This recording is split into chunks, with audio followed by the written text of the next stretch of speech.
So I'm surrounded by all the instruments I used for doing Oxígeno, and my very first synthesizer is this one. It's a British one called the Putney, the VCS3, and actually it illustrates very well the idea that with just a noise like that, or like a white noise, kind of boring white noise, you can make interesting sounds, musical sounds with a bit of phasing and a bit of musical intention.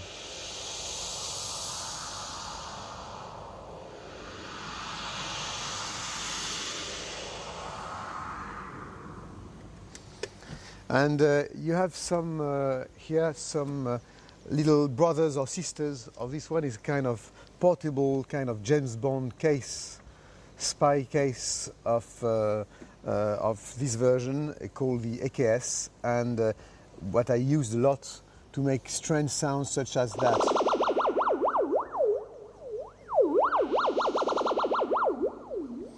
And there is no memory, so I need few of them for different family of sounds, like this or like that.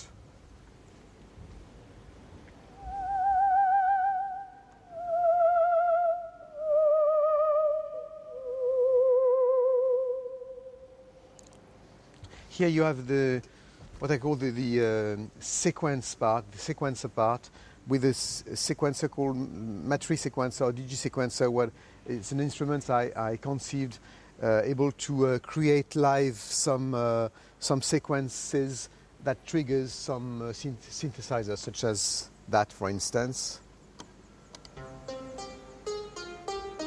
So it's a sequence that has been created here on this matrix, and it's going to this synthesizer.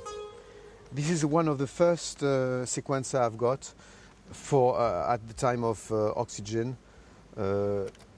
and it works actually with this kind of, and where you can do everything live, and using, for instance, this Moog, the first ever portable keyboard designed by Robert Moog in the 70s, and where you can have it's quite heavy, but still working.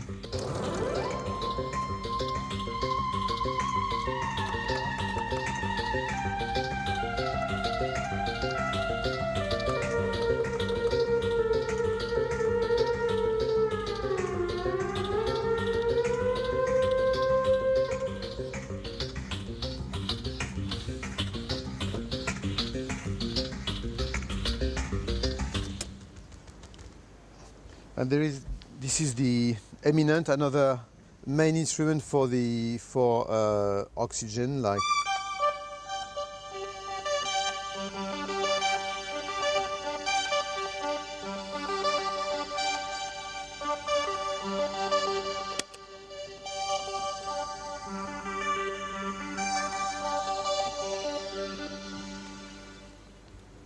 Here is the one of the first modular synthesizer I've got to make lots of very interesting sounds, such as kind of brass sounds that I could perform with this strange old box.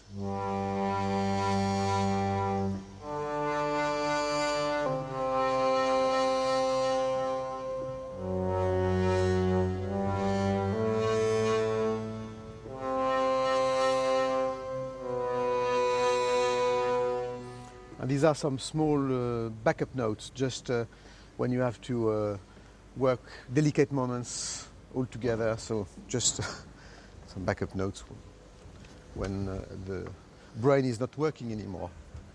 So these are very old modular, the first really modular. These really are part of the mythology, what I could call mythology of electronic instruments. It's called an ARC 2500.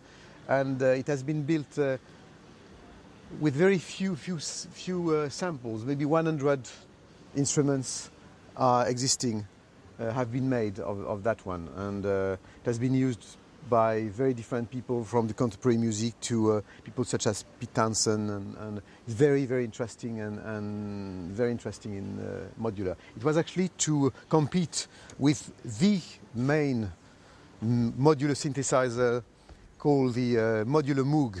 This one. It was really one of the first one I've got, also in the 70s, and popularized by Walter Carlos in Switch and Back.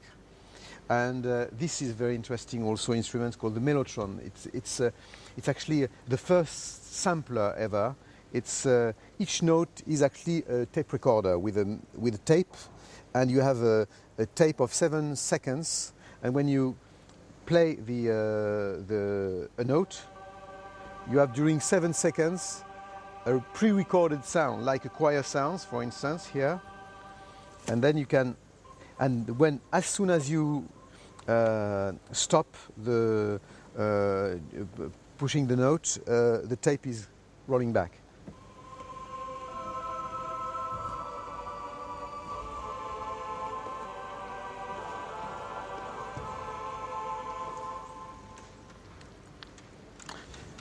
And one of the first electronic instruments ever made is called the theremin. It has been built by a guy called Leon Theremin in the 20s, and it's very poetic instrument. It works with this. You can control the volume and hear the pitch.